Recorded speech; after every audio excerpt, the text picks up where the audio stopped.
Hello, everyone. Welcome to another diverse careers event. Apologies for the delay. I just had to resolve a few technical challenges, but we're good to go now. And yeah, welcome. So I've got two fantastic guests here from the Sanger Institute, two senior developers who are going to help us understand better a career in tech within science and health, and also help us understand how we can perhaps join them there in that industry if that is the way we want to go. So we're going to find out insights, tips, and you're going to get a chance to ask your questions as well. So if this is your first session with us, my name's Toby, and I'm the founder of Diverse, which is a careers community that I launched during the pandemic, so in March 2020, to help as many young people as I can into employment, particularly for internships, placement, graduate roles, and entry-level positions as well. And the way we do that is by hosting sessions like this one with employers and experts and careers coaches to give you the tools to get really a bit of an edge in your career. We also have a job board, of course, and I've pinned to the chat one of those roles, which is a software developer role, so very, very relevant within health and science as well at the Sanger Institute. And so we share those opportunities, and those are all with employers that are really focused on and committed to diversity and inclusion.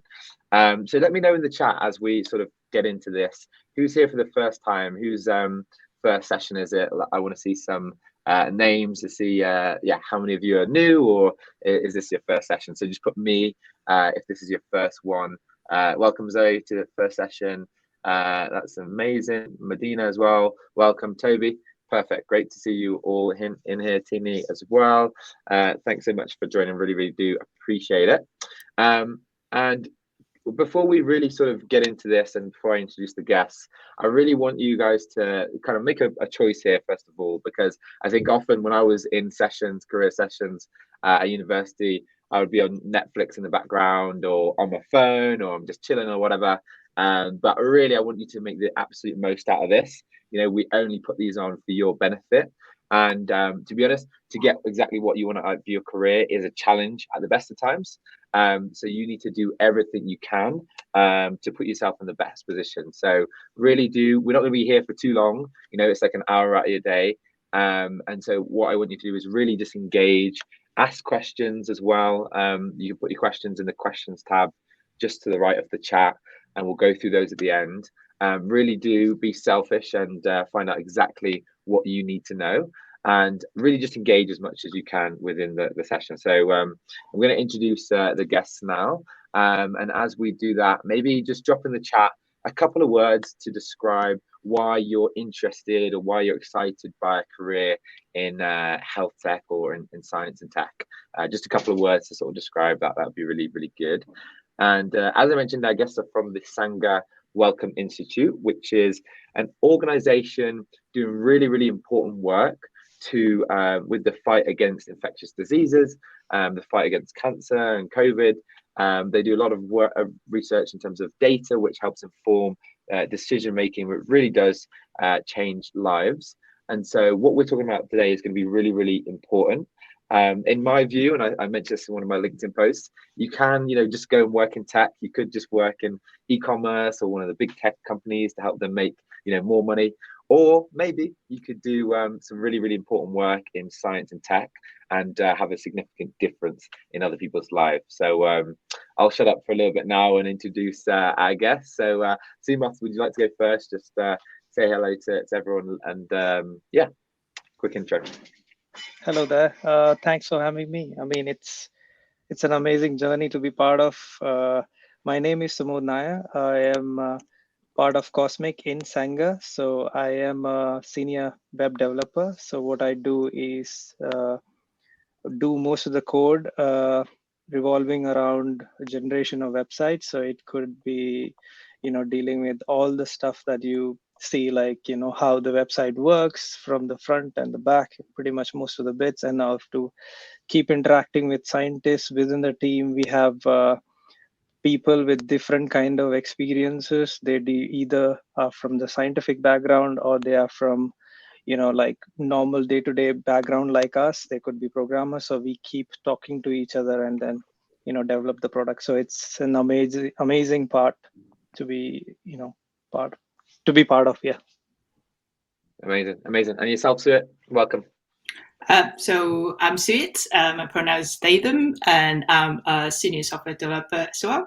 But I work on the back end. So basically, I process the data, the scientific data, to provide it for Sumo, so that Sumo can make it beautiful and people can understand it better.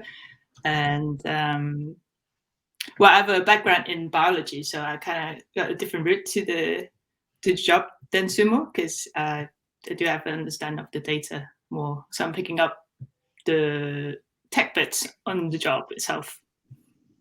Awesome. So we've got back end and we've got front end. So we've kind of got both aspects of software development. So if you're interested in one of those, then kind of got you covered there. And Sumath, why don't you kick us off by giving us a bit of an overview of Sangha and why the work is so important, and maybe just one or two examples so we can just really picture it as well. That would be incredible. Okay, so a Sangha is usually a campus that actually revolves around most of the work that will be in genome sequencing. So they have, like, for example, they were quite in limelight for COVID-19 sequencing. They were in the news as well. So we are currently part of Sangha, and we are a team of 30 people. And we, as Cosmic, we deal with mostly cancer. So our work actually generally revolves around cancer mutations. So cancer mutations means anything that your proteins or which is associated with body changes in an abnormal shape or form that generates cancer cells. So our work revolves around how to visualize it in a way that researchers and scientists around the world can understand and work on them, make their life easier. So one of the example, we always used to receive a lot of tickets from individuals who can be academics, who can be from hospitals. They usually like send us messages saying thank you for the amazing amount of work that you've been doing. One such example is from Riley's Children Hospital.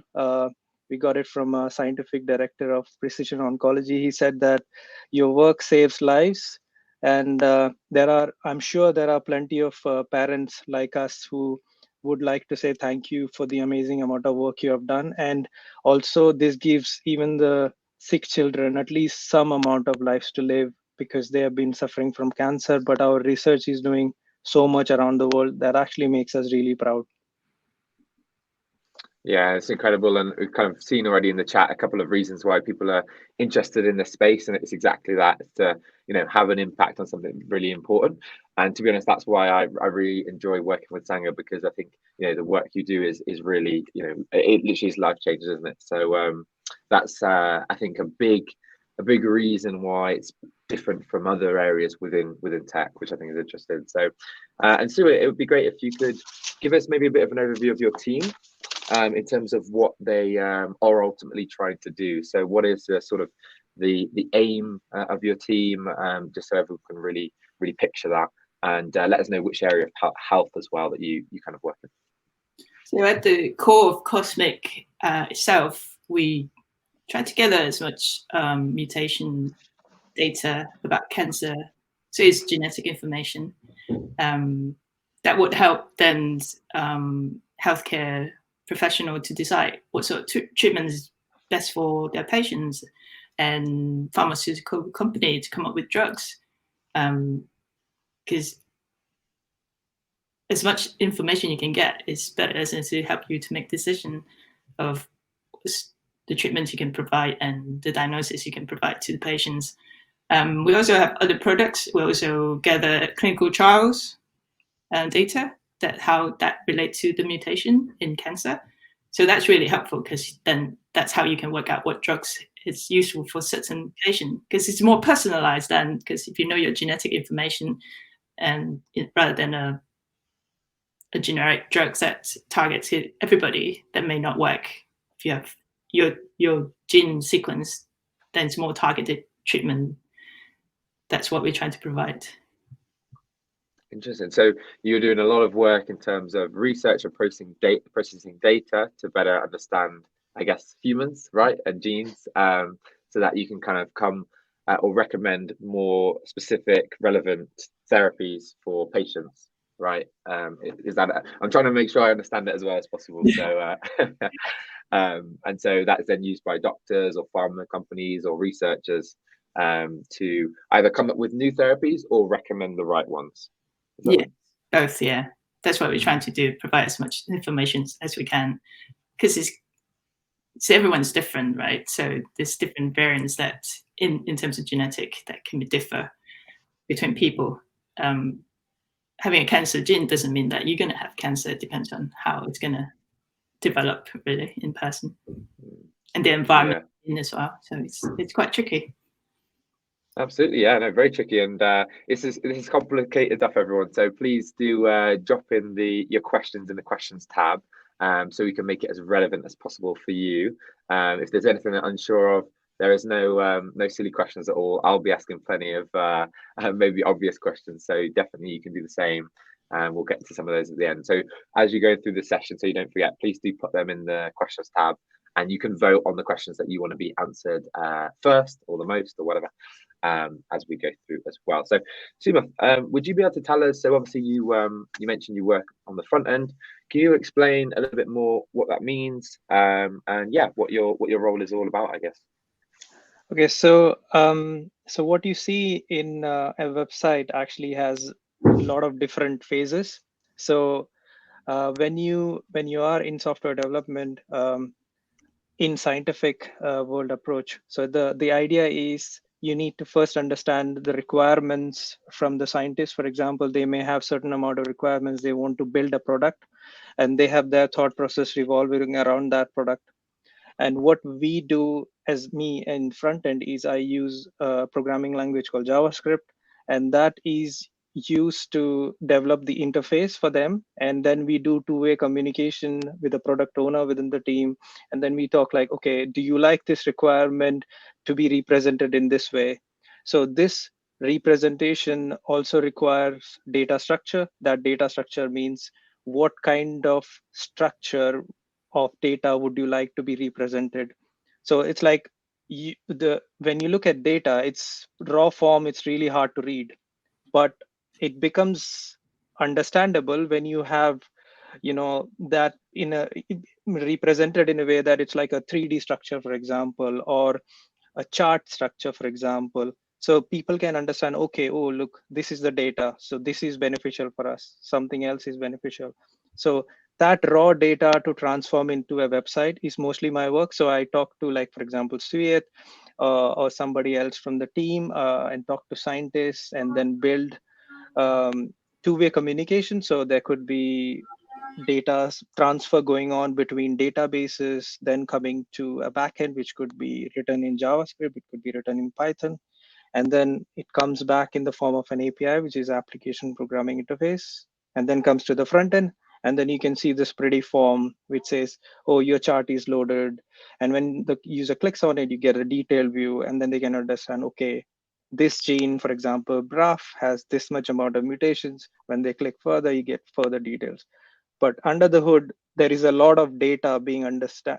We need to understand a lot of data. Then we need to structure it in a way that they can understand, and so on. So it's like a collaborative environment, so to speak. So a product owner or a researcher might ask to see something, essentially, right? So see kind of a 3D model, if and you would be processing data in order to produce that. So maybe shall I share my screen just to show the example that you shared? Yeah.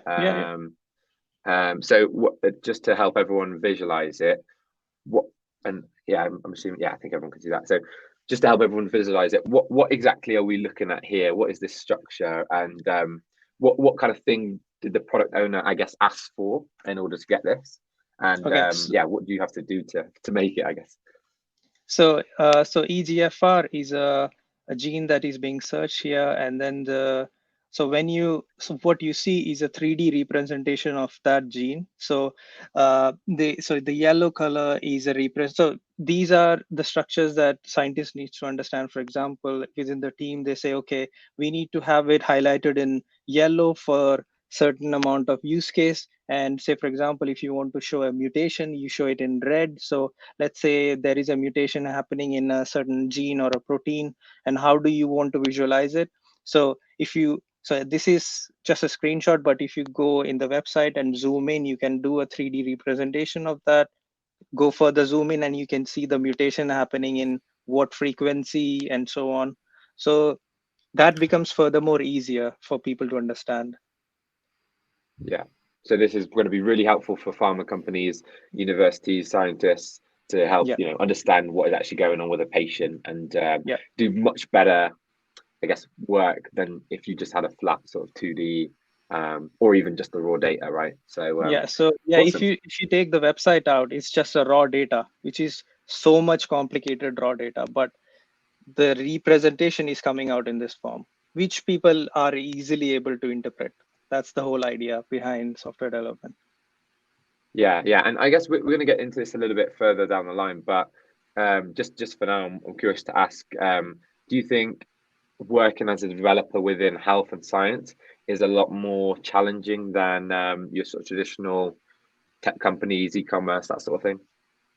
Definitely, because from my own personal experience, I've been working with e-commerce websites. I've been working with mostly corporate all my life. I joined Sanger in 2.5 years. So the thought process is very different, because when I was working in e-commerce, because that's something that you do on a day-to-day life, because you do shopping on a day-to-day life. You buy cars, or you do, these stuff are very normal for a common person. But scientific is very different, because you are talking cancer here, you are talking to scientists, which is not something that you are used to, because you are not a person who is a scientist. You are developing a prototype or a product based on their understanding. So that makes it even more challenging, because you need to think from their own thought process, and their understanding is driven from their data. So that makes it even further challenging. And as a programmer, I love challenges, and this has been an amazing journey for me. Awesome. Well, that's a big plus then from your perspective. That's great to hear. Yeah. And yourself, Siya, tell us a little bit about how your role on the back end is maybe a little bit different to Sumos, and a little bit more about your role as well, and how that works. So as a backend, I deal with the data more, so I'm more a database person. Given that I have a background in biology, so that makes it easier for me to understand how the data set structure, and allows me to present it in an easier way, to process it easier for Sumo to present it to the users, and joining the dots and things like that. I guess that's the job, isn't it? Helping people to see useful information out of the data. That's the key role. Awesome. So does Sumo get to just take all the credit though, because his is sort of easy to see, is that, because that's quite interesting, right? If you're a developer, there's, I guess, two ways, right? There's doing the, the heavy lift in the back end, or sort of, the things that other people can see. So yeah, tell me about that. Is that annoying? Yeah, it's definitely harder to explain to people what you do than a front end developer, for sure. Because visually, it's more exciting, isn't it, to see something visually that's pretty. Data can be a bit boring to look at, but then it's challenging because it's different to work with the complexity of the data. That's exciting too. Yeah, and you can't get one without the other anyway. So exactly. is there anything you could tell us that you're sort of most proud of, that you've been involved in, or that your work has led to something, or if not most proud, just something you've enjoyed the most in terms of a project or anything like that? That'd be really interesting to hear. So currently, I'm working with Sumo to come up with WordPress-like software for our website, because the current website is quite static. So anybody wants to edit it have to go through a developer to edit it. So we try to change that so that people just come to the editor and edit the website. And it's quite a big learning curve work, because we're I'm learning a new technology to do that. So that's exciting for me. That's what interests me most in the job, is learning new technology and able to understand other people's code and build something that's useful for other people. So yeah, I would say that's what I'm most proud of at the moment. I love that. And then Sumat, could you tell us a little bit more about the day-to-day? Because I think we've got a lot of people listening who, they're either current students or maybe recent graduates. A lot of people who, have mentioned, they've not got any experience yet in this, in software development. So it'd be great for them to, I think, understand a little bit better if that's the right path for them. So what is it like on a day-to-day basis? Just kind of tell us a little bit more sort of day in the life. So you start with your team meeting you mentioned, and then from there, what kind of things are you spending your most amount of time on? Okay, so I think so because we are programmers, so I think one of the key ingredients is we have to be up to date with the technology. So it's like, because the programming languages keep changing, there is one technology today, there would be something else tomorrow. So we have to be on our toes all the time. So what that means is we have to keep understanding what certain amount of documentation. Say, for example, if you are developing a tool now, so we need to keep track of, have they been releasing a new version already or not? So that's one thing that needs to be done constantly, so that I keep doing that. Otherwise, in our day-to-day life, we follow agile principles in our team. So what that means is, like you mentioned, we'll have a stand-up in the morning where we'll be talking about, individuals, like what have we been doing? Do we have any other issues to it? Or what issues I mean is, let's say we got stuck with something. So people who are listening within the team, if they have done something similar, they can chip in and then say, you know what, I've done something, I can help you out in that. Similarly, uh, what else we do is also we do pair programming. What that means is, tomorrow we could be like me and Suyat pair together working on a product, could be a functionality. And also we do code reviews. So like, for example, Suyat codes on something and then I review their code, and vice versa. So that means we both are learning. Otherwise, we have to also be collaborative. That means talk to external stakeholders like scientists, for example, understand their requirements, talk to product owners, see the priorities. Plus, we get so many ideas in our heads. So we need to keep pushing the idea, saying that, you know what, this is a good idea to build. Do we have the time and space for that? So the product owner thinks, all right, we don't have the time right now, but we'll maybe put it in 1 month down the line. So there is a priority pipeline there we need to work with. So these are sort of how we work in general. And then we have, after 2 weeks, we have a demo of our work, and people appreciate it and then give us feedback saying, why don't you try that? And so on. So that's usually how it works. Awesome. So it's extremely collaborative then, yeah. So sometimes I think when we think of a developer role, we think we're just going to be in our room and head down, headphones on, and just by ourselves all the time. But from what you're saying, it's really collaborative, right? And I think you mentioned you've got a big Slack channel for your organization. So if I'm having an issue with something, I can just ping the group, or product owners can ping me, and it's really agile, right? And I actually used to work as a product manager in a past life at BT Sport, and we had a similar way of working. And in other parts of the business, they had so rather than the agile methodology, more of the sort of standard way of working, which is typically having one set of requirements in the beginning, and just sort of saying 6 months out, this is what I want and this is how I want it to be, and then you're just kind of stuck with whatever comes out at the end. Whereas agile is more, as I understand it, you kind of build together, right? And you can sort of adapt and do your peer programming together and change, which is, I think, more interesting, right? More enjoyable, and you probably produce better work at the end, right? Yeah, because you definitely constantly pushing to improve, right? Awesome. And if anyone is interested, obviously we're talking Sangha, we're talking health, we're talking software development, and there's a role live now as a software developer, which I believe, Sumant, you're interviewing people for, right? So that is correct. You're kind of appearing directly from an interviewer. So this session can be hugely valuable. If you take on the learnings and really understand as much as you can about these roles in the organization, it's going to really help you in that position. And it's an entry-level role. I think it's very flexible on experience. So maybe not right now, but after this session, take on these learnings and do apply if you're keen, if you're interested. And see how does that vary for you then? Is there any differences in terms of what you're doing on a day-to-day basis based on that, or is it quite similar? It's very similar, yeah.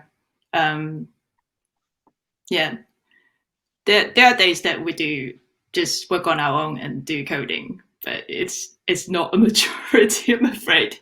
You do work a lot with people, so communication is key as a software developer, actually. Writing code is a communication itself. It's a writing, so it's quite hard to see it from outside. What do a programmer do, isn't it, really?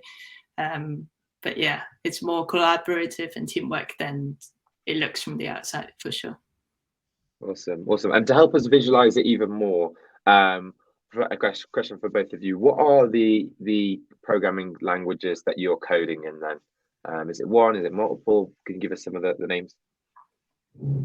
So my main one is Python. Well, there are other things that we support that using Perl too, and that's my main one. I think it's so the main Cosmic website is written in Perl because it started in 2004. It's still a legacy, but we are thinking of modifying it, add in a new technological frame. For me, it's mostly JavaScript. So everything that revolves around JavaScript. So you have Next.js, that's for front end that I use. Next.js is based on React. That's also a library. And then for backend, I usually use Node.js, which uses Express as a wrapper on top of it that creates APIs. And for databases, the one that you just shared, Cosmic 3D, that uses Mongodb. So that's also written out of JavaScript and a little bit outside. So and for databases, we have, if I'm correct, it's SQL or is it Oracle? Which one does it? We're mainly using Oracle databases. Yeah. We have Postgres as well as, did you mention MongoDB? Yeah, MongoDB is there, yes. Yeah, so it's a range of technologies that we use. We use a lot of containers as well because that's easy to set up as an environment. Not sure if people know what container is, but that's mainly, so it's a container of system that you can just write your code without worrying about the requirements because it's all contained in one system. Yeah, it's like DevOps. So it's like when you do a DevOps, the idea is we are in ourselves DevOps as well. So the idea is we have to ship our code in so if I push the code, it needs to deploy. So the deployment process uses something called Docker. And that's what Suyat was mentioning about container. So that's a Unix system in itself or a Linux system running in a Linux system. You can throw it away when you want. So it works with images. It's quite flexible. So you've got sort of, I guess, so you're mostly on JavaScript and you've got some languages within JavaScript, right? And mostly Python. If I've and I'll ask comment which language, if you're learning to code, which language are you focusing on? Let me know that in the comments.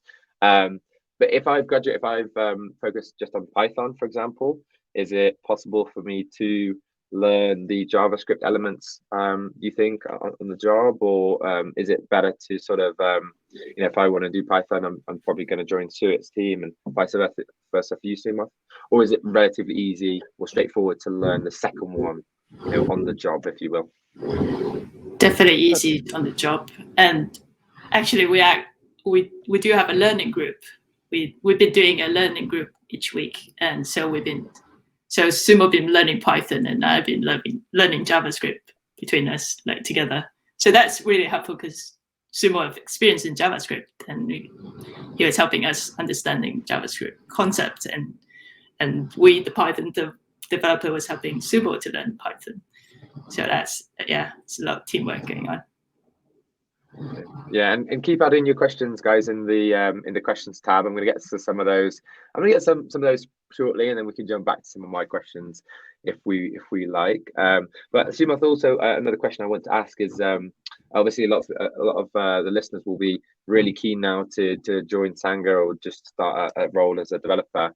What would you recommend that they do? And I got a feeling that some of the questions are going to be about that, but what would you recommend someone do to improve their CV and improve their prospects in the interview? So any tools or any resources or anything they should be looking at practicing to put themselves in a better position?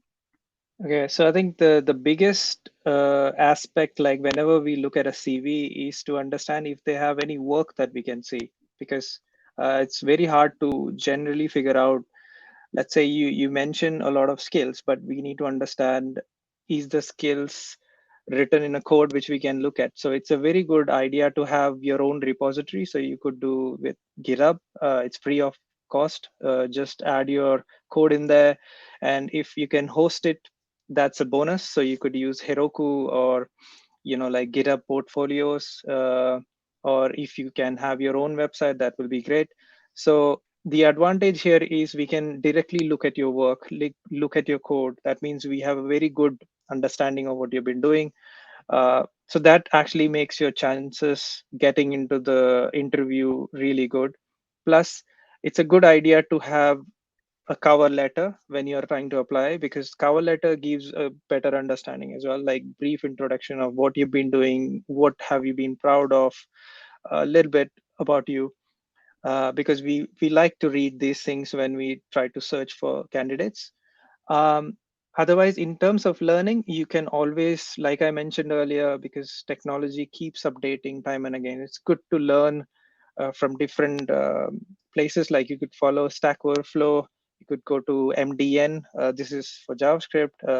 It's a platform where you can learn most of the newer ECMAScript rules within JavaScript that comes in. Similarly, you can follow YouTube. There's a lot of content creators out there. They are amazing. Plus, if you like to get some hands-on experience, you could try some freelancing in the form of, you could try Fiverr. It's a really good website where people pay you for working, or you could try free. I mean, get your hands on. So that helps you a little bit, because then you understand a lot more. It is always better to have practical experience than to have a theoretical experience, in my opinion. I think that's incredible advice. I think in reality, a lot of people's CVs look very, very similar, right? After they graduate, you've probably all, you've all been at university the same amount of time, done similar modules, and then a lot of people apply and they say, "Oh, Toby, I'm not getting anywhere with my applications. What's going on?" And sometimes, you just need to think outside the box a little bit and put in a little bit more effort. And Sumas mentioned a few resources there. Get your portfolio on GitHub, start a website. You can do that at very, very, very little cost. Freelance even for free for other people, that can make a big difference. And as Sumas said as well, look at those resources. So YouTube. What was the other one? MDN. MDN. If you search in Google, yeah, it's a Firefox-based document service, and you can also follow Stack Overflow. Awesome. So yeah, really, really great advice there, and that's going to just help you stand out from the crowd, because it's one thing to say this is what I'm passionate about, this is what I could be good at. It's another thing to say I'm clearly passionate about it, I'm clearly good at it. Here's my work to prove it. So definitely have a think about that. I think we're good. Let's dive into some of the questions, and then we can always come back to some of mine after that. We've got quite a lot of questions. Thanks so much, everyone. Really, really do appreciate it. It's great to see you engaged in the session and getting the most out of it.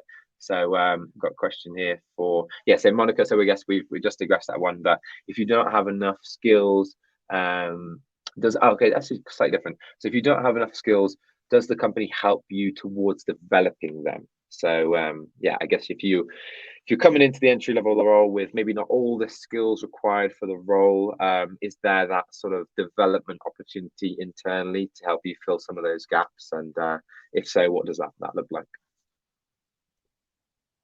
So is that for me? Either yes, or Seymour. Yeah, again, we're into a quick fire question round now. So whoever wants to take it, just jump in. Go on. I say definitely. Like I said, we've been doing study group together to learn different languages between us. And at the moment, like I say, I'm learning a new technology to build that WordPress-like editor, and I have a coach that coached me into that learn together.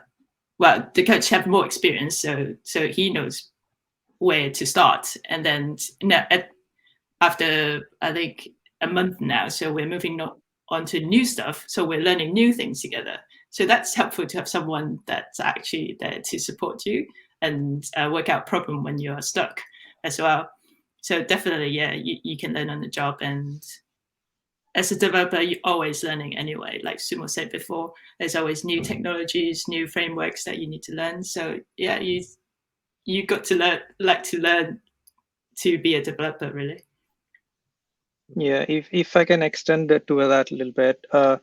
So I think the biggest advantage as a programmer is not the technical knowledge that you have, it's just the logic that you have. That's very important bit. It's like if I give you a requirement, you need to understand and think about that requirement and frame that in a way that you can write a pseudocode around it. So pseudocode doesn't mean JavaScript or Python. Pseudocode means your thinking reflected in logical writing of code. So that's what matters. And if you have that ability, you can easily learn. And there are so many mentors within the campus, like Suyat was saying, we can easily just grab on. Yeah, there's a mentoring program. Yeah, there's a mentoring program in Sanger itself, actually. Yeah, definitely. Yeah. Awesome. So that logic and that sort of approach, which you can learn from those resources that you mentioned, is maybe even more important than some of the experience with the coding, because you could just practice and learn that. In terms of accessing that help, those mentors, is that like drop-in sessions, or you get allocated a mentor, or you just book in a slot? How does that work? You find the person that thinks going to help you, and you approach them, and then you can decide how many sessions you want out of it. What's the purpose of your mentoring partnership? Cool. So very, very sort of informal then, and relaxed approach then. Yeah, especially Sanger, there's different aspects, isn't it? Apart from being a developer, you can also be doing lab work. So there's different people within the institute itself that provide different experience that can help you towards whatever you want to achieve in your career. Brilliant. And we're going to do another session more about, just Sanger as an organization and an institution. And I should mention, I went to the campus not too long ago, and it's absolutely stunning. It's one of the, it's like a university, right? In a lot of ways. It's an absolutely beautiful campus. And I'm very jealous of anyone that gets to work there. So we'll share some pictures and that sort of thing on the next session when we talk just about Sanger. So coming from biology to tech. So this is another question from Monica, I guess, for yourself, Stuart. So coming from your background in biology into tech, how did you gain enough experience for the role that you're in now? So I started as a curator. So that's a job that's gather the scientific information and put into the database itself. And then because I was in that role of using a lot of computers to gather data, I kind of picked up programming languages in the process to process the data I need to input. And then that just grow from there. So I actually learned my programming skill on the job itself. So a curator, is that kind of a more of an entry level sort of position then? Could you tell us a little bit more about that? You need quite a lot of science background in that, because you really they usually hire a specialist of so that you know your data quite well in order to decide what sort of data is good enough to make it to a database that's useful for the user. So I was working on a protein database before. So my job then was to look at research paper to see what sort of information I can get out of research paper that I can put into the database, and that's help identifying proteins. Interesting. So you've got much more of the sort of science background, and so I guess that gives you an advantage because you know more about the biology, and then you learn the technical aspects on the role Exactly. in the job. Then, would you recommend that, or has that been advantageous for you? Was that really difficult because of not doing as much tech beforehand? I think, yeah, I think that's a useful thing to have, because if you can understand the biology, it's really helpful for you to, and you know the tech stuff as well. That's really a good combination of applying that data, because you understand the data already, so you can apply the technology on the data to help other people understand it better from your point of view. So yeah, I would recommend doing a biology degree if you're interested in biology and picked up the programming skill on the way as well. Brilliant. Yeah, so you can really go both ways: science background and then learn the tech, or do computer science degree and then obviously go into this field if it's of interest to you. And again, another reminder, this kind of work, again, is sort of, you kind of forget sometimes when you're talking about it, but this work really is as important as it gets. So definitely think about that. So a good question here from Visor. What skills would you value? So let's say now everyone's keen to work at Sangha as a developer. What kind of skills do they need to be demonstrating? I would say both in the application, so the cover letter, the CV, and in the interview as well. So I guess, yeah, we'll start with, we'll maybe go into a few more tips, but first of all, what kind of skills specifically would you value would be most important for you in looking for a prospective candidate? I think it's like I mentioned earlier, the idea of being logical, and then engaging skills. Like you need to be a little bit good in terms of communication. So like you need to present what you want to present, so people can understand, because you are talking to different individuals here and there to gather their requirements and then formulate it. So in terms of skills, it actually varies. So right now, for example, a team is hiring, that team will be hiring for a specific skills because they are looking for building a product based on that skill. So it kind of varies. Let's say I am hiring, so I'm hiring for a junior developer that's mostly will be working on front end, so that will be mostly JavaScript. So I'll be looking at someone who has good skills on JavaScript. So it kind of varies. It depends on who you are hiring for and what your product is like. What's the base of that product? So do you want JavaScript in the mix? So and then you also need to have some CSS knowledge. So that's like your design. You also need to think something about styling, a little bit about how to talk to individuals and decipher it in a way that you can understand data. So it's a mix of both, but JavaScript really important, depends on the team. Yeah, so you need to just really think about which team you want to work in, look at the job description and see whether you have those relevant skills, and then really just chat about that. And you can usually tell, I guess Sumath probably, well, I'm going to ask you actually your tip for the interview. Maybe you can't give us too much away, but you can usually figure out the type of questions that you're going to get asked based on the job description. If they're asking for certain skills, you can imagine they're going to, say, tell me about a time when you've displayed XYZ, or give me some your thoughts on why you think you'd be good at these certain skills. So really do look at the job description and compare. But yeah, any other tips, I guess, on the interview, Sumath? Just take it wherever you like, just from what you've seen work well in the past. I think the most important bit is to study the company that you are applying for, because everyone wants to know what you have at least gone through before you come in. So a little bit of homework on the company. Say, for example, if you apply for a company called XYZ, you need to know what they do, the basics of what they do, not a lot, just a basic. So that helps us understand, okay, this person has done their due diligence before coming in. Plus, we usually ask them about, the like something about yourself. So that might involve, don't what I would say is always be like a team person. So don't say that, I like working alone. I don't want to be part of a team. So that is a negative. So because everyone wants to be in one way or the other, needs to work within the team. So there should be a good collaborative spirit. So that's a good tip to have. Say, you like to work within the team, you like to talk to individuals. It's like, and we ask them like, what happens if you get stuck on a work for 2 hours? What do you do? So let's say you've been given a complicated task. How do you solve it? So it could be that person can say, okay, I was I was sitting there for 2 days, I didn't do anything, or they could search something or ask for help, because that makes a huge amount of difference. It's like, approach for help, ask for help. No one is going to like bite you if you ask for help. So that's the basic agenda. So it's like, be more open, so be more friendly, like, because we are all individuals, we are all trying to learn. So I think that's the basic idea, I guess. um,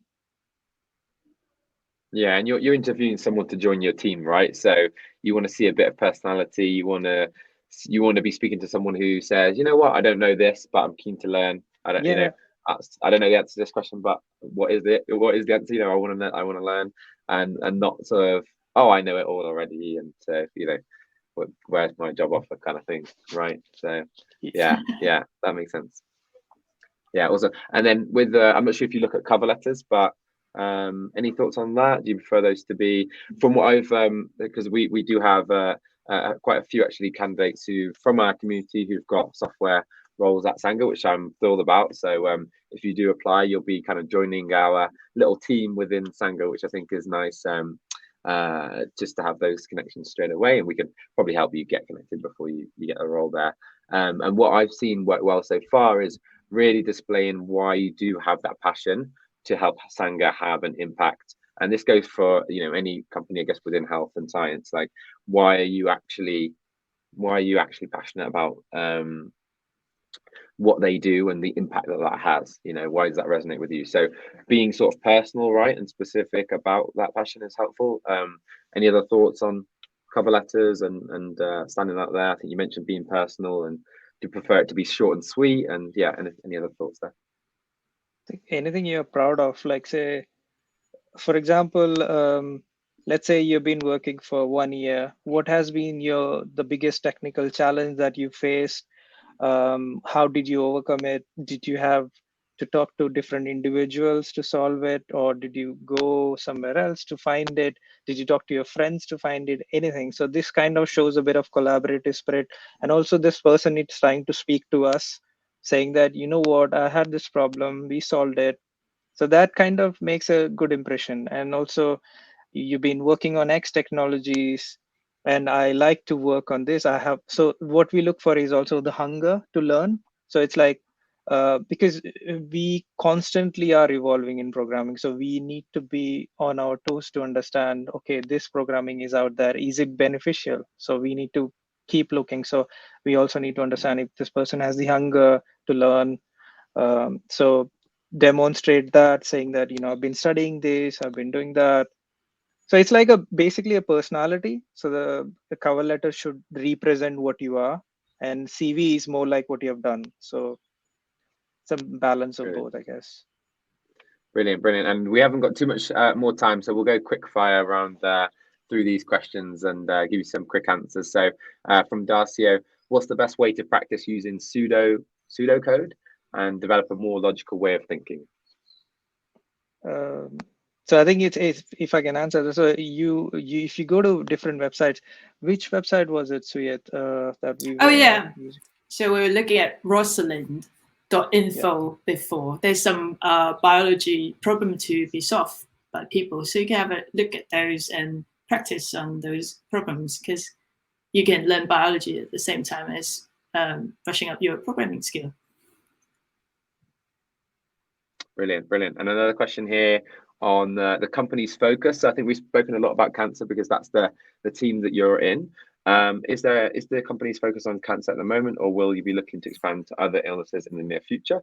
think I can even answer that one. So you do, Sanger as an institution, you do research and sequencing for a range of different issues, right, when it comes to genomics. So not just cancer, but also COVID and other diseases, right? But those are in separate teams. But anything to add to that? Are there any other standout sort of diseases or research areas?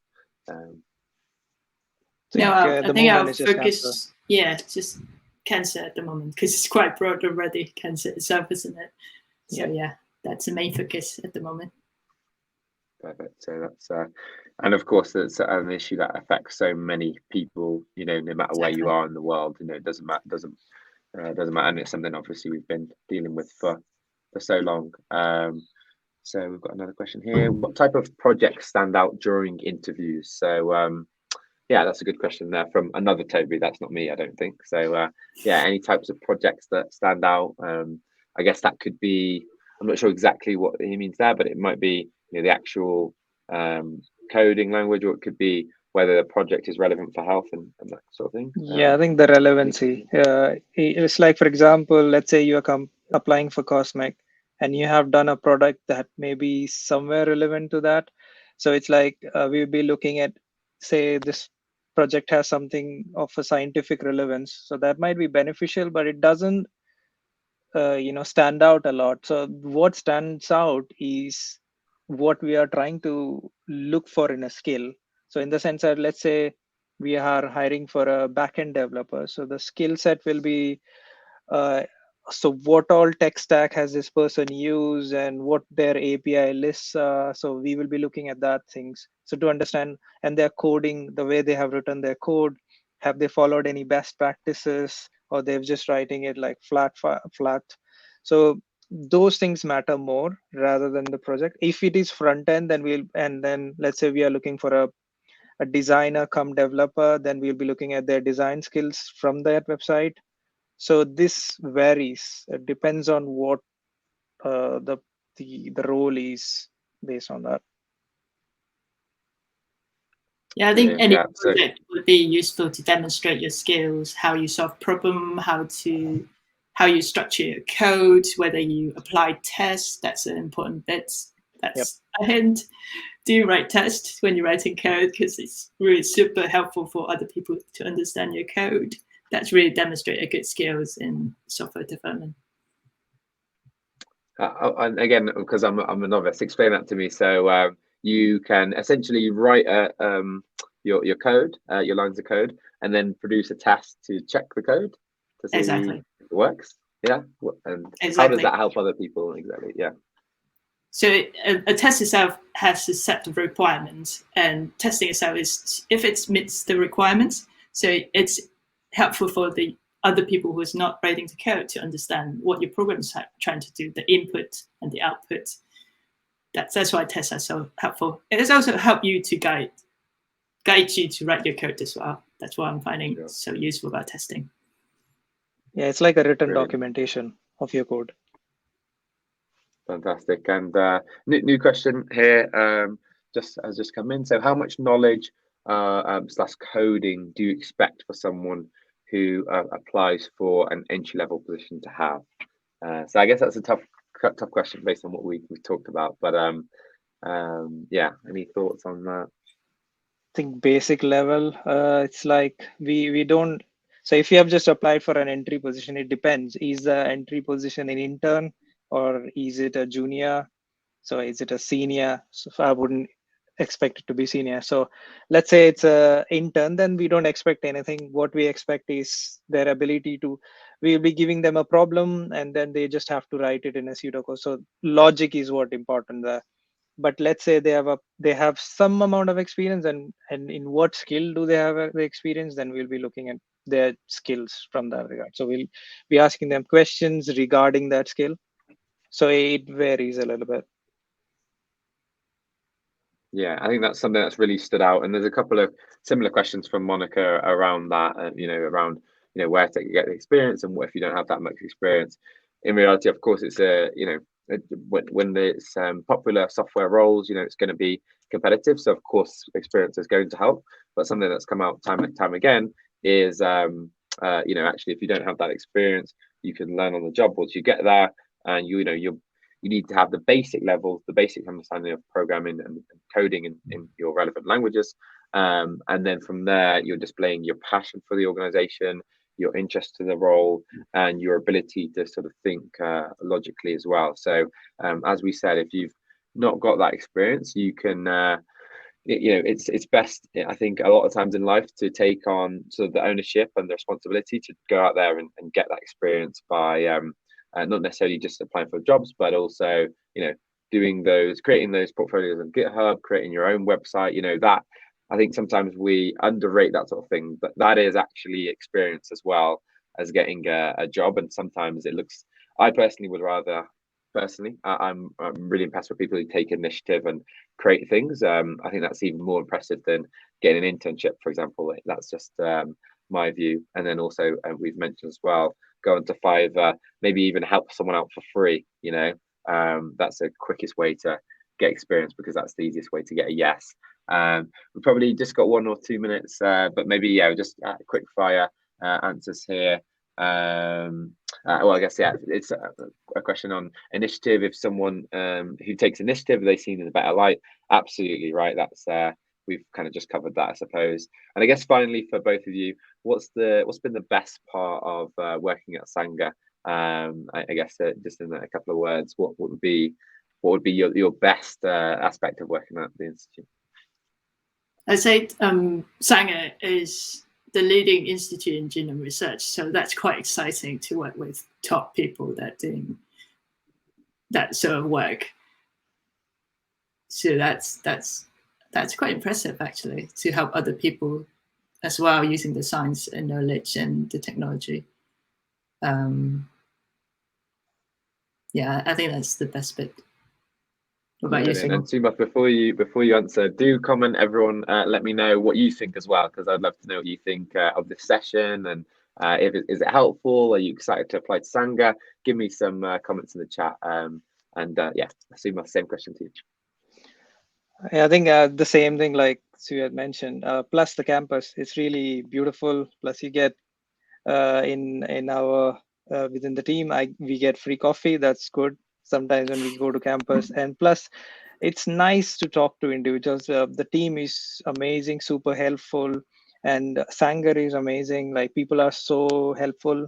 They are, so if we have a problem, we also have an OpenStack Slack channel where we talk to them, like saying, what, we are having this problem with the infra. They are quick to jump in, help us out. So the Sanger as a campus is amazing, really beautiful. It's huge. Plus we get free bus service. What more you can ask for? So it's the best. There you go. We'll leave it on that mic drop. And yeah, it is. If you get a chance to visit, it is an incredible campus. So thanks so much, Sumant, and Sia as well. Do drop in a comment. Let me know what you thought of the session, and always keen to learn how we can make these even better for you. So do feel free to reach out to me via email.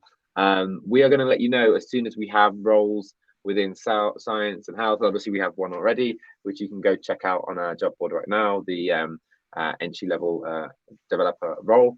And there'll be more to come as well. So look out for my emails. I'm going to be emailing you guys a lot throughout the weeks, just to put the right roles in front of you, and always try and give you tips alongside those as well. We're going to be doing obviously more sessions. We've got another one most likely at the end of this month with Unidays on some of their different roles within tech there. So it's going to be a little bit of a different lens and how you progress your career within tech. And we're going to have lots more opportunities as well. So look out for all of those. Hope you enjoyed the session. And as I said, when you do go to apply for a developer role with Sanger or anyone else, please do really take on board all of these learnings, because I really do want you to be successful. And I think sometimes if we try and cut corners a little bit and do shortcuts, then it ends up meaning we have to do many more applications anyway, and a lot of disappointment with application rejection. So please do bear that in mind. And if you're not successful, don't take it personally. You can always apply again, ask for feedback, and just remember, all you can do is control your approach, your application, your interviews, and so on, not the ultimate outcome. So please do remember that as well. But yeah, let's close out there. I'm sure everyone's going to get out to do whatever you need to do, your studies or maybe your applications, I don't know. So yeah, we can leave it there. But yeah, thanks again to you and Simoth for giving up some time. It's been a wonderful session and a lot of feedback as well from everyone in the audience. Really positive. So yeah, thanks so much, everyone. Thank you so much. Awesome. Let's close out there, and I'll see you all next time. Thanks.